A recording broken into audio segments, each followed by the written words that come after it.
Hey guys, May Flom here today to talk about the new Ranger dye ink pads and just give you a quick little look at them, tell you what I think, and these happen to be my favorite colors. Ranger sent me a set of them and I've been using them and I'm really liking these, so let me explain. First of all, when we talk about pigment ink pads, this green color here is pigment ink and here is a pigment ink pad. This is how they tend to look. They're foamy, kind of a spongy type ink pad. A lot of the times, for me at least, with the pigment inks, I have to actually heat set them. They don't just really super quick air dry. This was stamped about 5 minutes ago, and if I rub it with my finger, I still get a little bit of green ink off. Now, obviously, this can change ink pad to ink pad, but in general, they're a little slower drying. A lot of times they need heat setting. They can be great for a lot of things. But most of the time when I'm stamping, I actually am after a dye ink pad. Now, these particular dye ink pads are what I think of as standard stamping ink pad. Your basic ink pad. These ones are permanent and waterproof and acid-free, non-toxic. It also notes that it's a translucent ink. And these are really nice, and I always like to look at the back and just check out, you know, if they have anything interesting to say.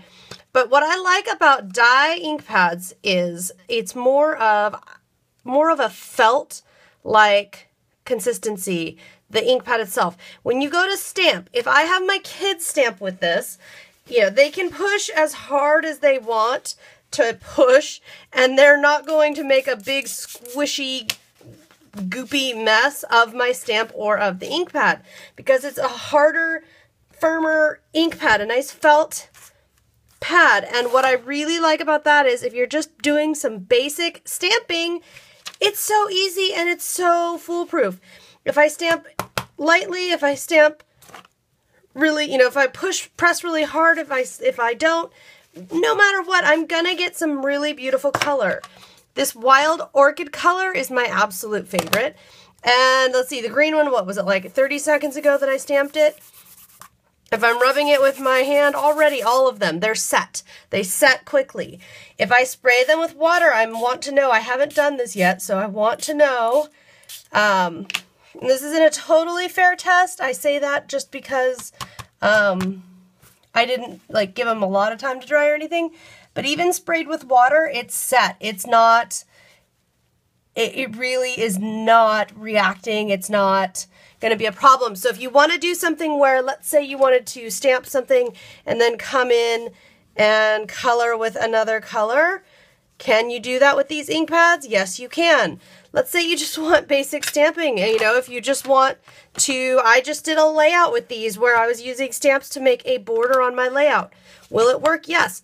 I absolutely love this cheese puff orange. It's just like such a bright, cool orange, and I'm really looking forward to it with fall. The last one here that I'll try out is the Caribbean Coast. Let's see that one. Another beautiful one. You can see, and this is a very detailed stamp that I'm using here. This is a Stampers Anonymous stamp, by the way, just in case you wondered. Really crisp, sharp ink, even on the area where the paper is wet because I was spraying it and testing it. Really nice. Dye ink pads, another thing that you can do with them, you can absolutely use them with an ink blending tool, so I'll show you that. Now, I am speaking in general terms when we're talking about dye ink pads. These ones in particular, these are really nice quality ink pads.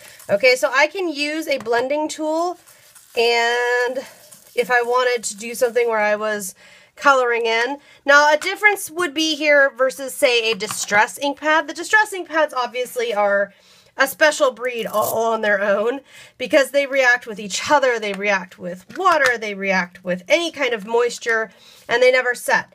These guys, once they're on there and dry, it's set.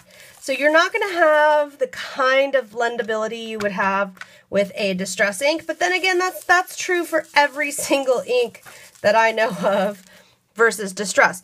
But you could do, if you had some simple coloring or you wanted some blended color, you absolutely can use these in that way. And something really nice, especially if you were scrapbooking, anything you do with this, once it's set, it is waterproof and acid-free, so it should absolutely set and stay. This is the black ink pad, and I haven't tried this one out yet, so let's give it a try. I'm going to stamp this right over. And look how nice that, I mean, it's so nice. It really is. And I have a lot with my ink pads where I will have I will test them, and, sometimes it's okay. Sometimes they spread. Sometimes they don't stay sharp. This is just a cheap piece of white cardstock that I'm playing on. So the fact that the very intricate stamped image is this sharp and setting up this nicely, and the colors are this nice, I'm definitely very impressed with the quality of the Ranger die ink pad. And while I wasn't so sure that we needed another die ink pad in the mix, I'm really glad they did these, and these are some excellent colors. These four are definitely my picks for my favorite colors from this group. This Wild Orchid color, that is exactly the color I have been wanting in paint, in ink, in spray right now, so I'm very excited about that. And oddly enough, Cheese Puff as well. You wouldn't think it for me, but definitely is. That is our first look here today at these Ranger die ink pads. I'll see you next time.